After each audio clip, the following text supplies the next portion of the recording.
इसलिए तुलसी जग में दो बड़े, एक पैसा एक राम, राम नाम मुक्ति मिले, पैसा से सब काम। महाराज प्रतीक के पास में किसी बात की कमी नहीं है, कमी है तो कोई संतान नहीं है। कहाँ के राजा हैं? हस्तिनापुर के राजा। एक दिन उन्होंने माता गंगा की तपस्या की। किसकी की तपस्या? माता गंगा की। मैया गंगा प्रकट हो गई तपस्या, ऐसी कठिन तपस्या को देख करके। वरदान मांग लीजिए।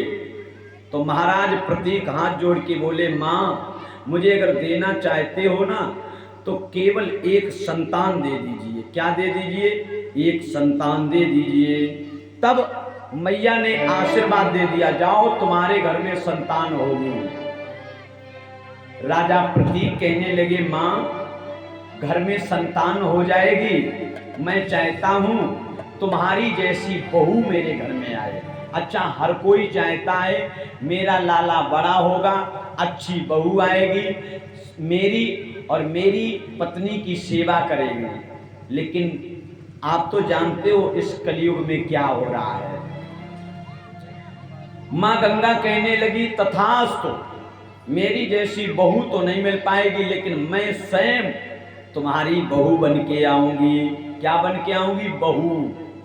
देखिए, एक राजा हस्तिनापुर का प्रतीक तपस्या करने पर मां को इतना प्रसन्न कर लिया कि मां ने पुत्र भी दिया, और पुत्र देने के बाद में स्वयं उस पुत्र की बहू बन के भी आएंगी। भगवान की ऐसी कृपा हुई। महाराज प्रतीक के यहां एक संतान हुई जिसका नाम रखा गया शांतुन। शांतुन महाराज का विवाह माता गंगा के साथ में हुआ।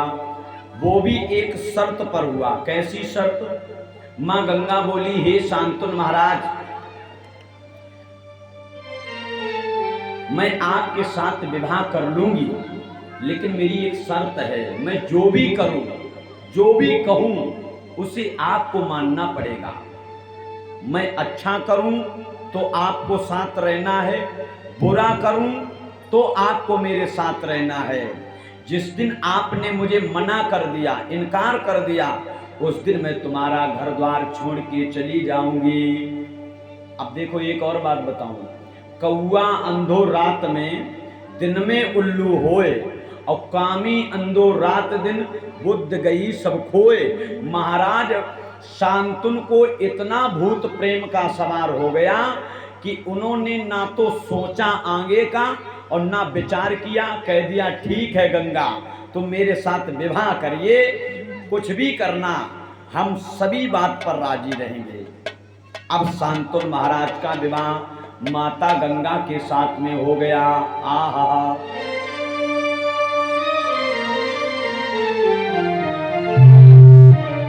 जिसमें शांतुन जी का विवाह माता के साथ में हुआ। सुखदेव जी बोले, राजन परीक्षित, बड़े आनंद के साथ माता गंगा के साथ महाराज व्यतीत कर रहे हैं समय। भगवान की कृपा से इनके यहाँ एक पुत्र रतन की प्राप्ति हुई। किसकी? पुत्र की प्राप्ति हुई। माता गंगा के गर्भ से जिस समय बालक ने जन्म लिया, मैया गंगा ने उस पुत्र को जाकर के अपनी जलधारा में प्रवाहित कर दिया, बहते हुए जल में प्रवाहित कर दिया। शांतुन महाराज पहले तो कुछ कहना चाहते थे, लेकिन विचार करने लगे, अगर मैंने कुछ कह दिया तो गंगा घर छोड़ के चली जाएंगी, इसलिए मैं कुछ नहीं कहूंगी, मैं कुछ नहीं कहूंगा। एक नहीं मारे गए इस प्रकार छह लाल, छह पुत्रों को माता गंगा ने अपने कोख से जन्म दे करके जिंदा अपने जल में प्रवाहित कर दिए। सातवें पुत्र को भी मार दिया। जैसे आठवां पुत्र हुआ, शांतुन महाराज विचार करने लगे, ईश्वर, आज दिन तक मैंने सुना था कि पुत्र का पुत्र हो सकता है, लेकिन माता कभी कुमाता नहीं होती है। प्रथम बार मैं देख रहा हूं कि मेरी पत्नी जो अपने गर्भ से लाल को जन्म देती है और जिंदगी मार देती है, ऐसी डाइन को तो घर में नहीं रखना चाहिए। महाराज शांतनु बोले, हे गंगा, इस अष्टम लाल को मुझे दे दीजिए। क्या दे दीजिए? इस 8वें पुत्र को, इसमें बनाओ, 8वें पुत्र को मुझे दे दीजिए और तुम्हें जहां जाना हो वहां चली जाओ। गंगा तो चाहती थी कि कब शांतनु जी से छुटकारा हो, क्योंकि उन्हें तो आगे भी कुछ काम करना है। अब महाराज शांतनु उस पुत्र का लालन पालन करने लगे। नाम क्या है? देवव्रत सो नाम जगत में छायो। किस नाम से जाने गए? देवव्रत के नाम से। एक दिन महाराज शांतनु अपने गंगा के पुत्र को घर में छोड़ करके शिकार करने के लिए जंगल में पहुंचे तो एक मछुआरे की कन्या नाव को चला रही है, जिसका नाम सत्यवती है। क्या नाम है? सत्यवती। राजा सत्यवती को देख करके मंत्र मुग्ध हो गए। देखी छटा भोप हर्षायो, देखी छटा भोप हर्षायो। जैसे सत्यवती के रूप को देखा राजा शांतनु पागल हो गए और कुछ नहीं बोले, एक ही बात बोले, करो विवाह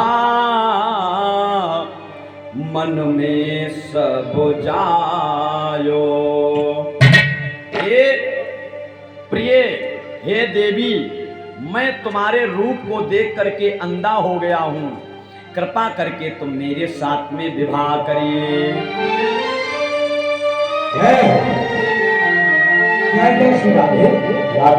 जो सत्यवती ने सुना, सत्यवती कहने लगी, महाराज इसमें मेरा अधिकार नहीं है, जिसने मुझे जन्म दिया है कृपा करके आप उनसे पूछ लीजिए।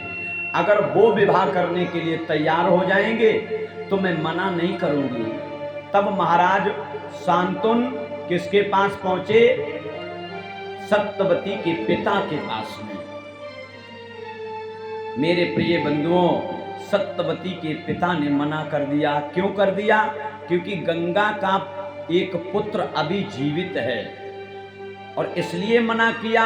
अगर मैंने अपनी बेटी का विवाह भी कर दिया तो कौन इसका जो पुत्र होगा वो राजा बन जाएगा, क्योंकि बड़ी रानी का पुत्र है। पहले का नियम था जो बड़ा पुत्र होता था उसी को सारा राजपाट दिया जाता था, इसलिए मना कर दिया। और शांतनु जी से एक शर्त रखी सत्यवती के, किसने? पिताश्री ने। हे महाराज, मैं विवाह तो कर दूंगा, अगर तुम इस पर राजी हो जाओ कि मेरी बेटी के द्वारा जो संतान होगी उसको तुम अपने हस्तिनापुर का राजा बनाओगे तो मैं तैयार हो जाऊंगा। लेकिन महाराज शांतनु कुछ ना कह पाए। सुखदेव जी बोले, राजन धीरे धीरे समय बीतने लगा। शांतनु जी हस्तिनापुर में रहते हैं लेकिन मन सत्यवती के ऊपर लगा हुआ है। तब गंगा के पुत्र देवव्रत ने सुना हमारे पिता विवाह करना चाहते हैं, तो सत्यवती के पिता के सामने भीष्म प्रतिज्ञा की। कौन सी प्रतिज्ञा? भीष्म प्रतिज्ञा। और जवाब दिया है, जाओ आज से मैं प्रतिज्ञा करता हूं हस्तिनापुर में जो भी राजा बनेगा मैं तन्मयता के साथ में उसके साथ निभाऊंगा और कभी गद्दी पर नहीं बैठूंगा, कभी राजा नहीं बनूंगा। अरे राजा की तो बात छोड़ो, मैं विवाह भी नहीं करूंगा, विवाह नहीं करूंगा। जब इतनी बात सुनी सत्यवती जी का विवाह महाराज शांतनु के साथ में हुआ। और धीरे धीरे समय बीत रहो भाई।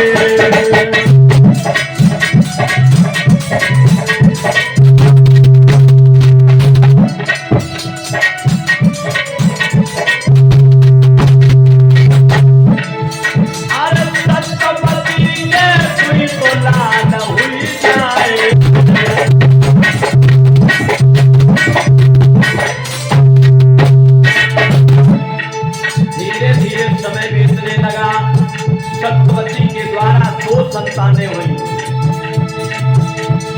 बड़ो पुत्र चित्रंगद, दूसरो बेटा, और होनहार बलवान जीवन बेटा।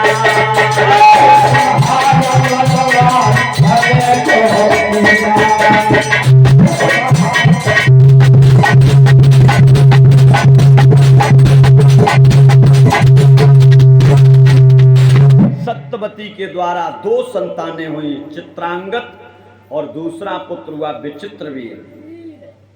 भीष्म जी ने दोनों का विवाह करवाया, अंबे और अंबिका के साथ में चित्रांगद और विचित्रवीर का विवाह हुआ। लेकिन युद्ध, हस्तिनापुर में युद्ध छिड़ा तो चित्रांगद और विचित्रवीर की मौत हो जाती है। घर में कोई वंश चलाने वाला नहीं है। सत्यवती भीष्म से कहती है, बेटा तुम अपना विवाह करो, नहीं तो मेरी पुत्र वधुओं के साथ में रहो, कोई संतान दो ताकि हस्तिनापुर का चिराग जला सके। भीष्म ने मना कर दिया। सत्यवती के कुंवारे पे एक पुत्र हुआ था जिनका नाम है व्यास जी, जिन्होंने श्रीमद् भागवत कथा को लिखा है। व्यास जी को बुलाया।